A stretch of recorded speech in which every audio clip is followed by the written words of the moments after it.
Welcome back to the Sardine world, the fish and the land. And good morning to all our viewers. Mannie Jorreiro reporting from deep in the Transkei Mbomvu Beach.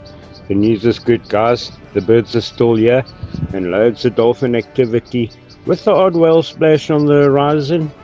So yes, man, unreal. This migration has surely been one of the largest of its kind, Sean?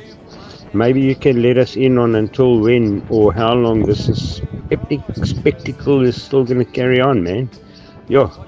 Just a reminder to everyone, please like and subscribe to the Sardine News to make it all happen, Mannie Joreiro on the wild side. Back to you, Sean, in umzimkulu. Cheers.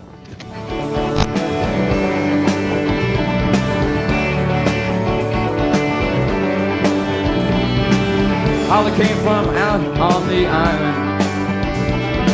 In the back room she was everybody's darling, but she never once lost her head. Even when she was giving good head, she said, babe, take a walk on the wild side. Honey, take a walk on the wild side. And the colored girls go, do, do, do, do, do, do, do.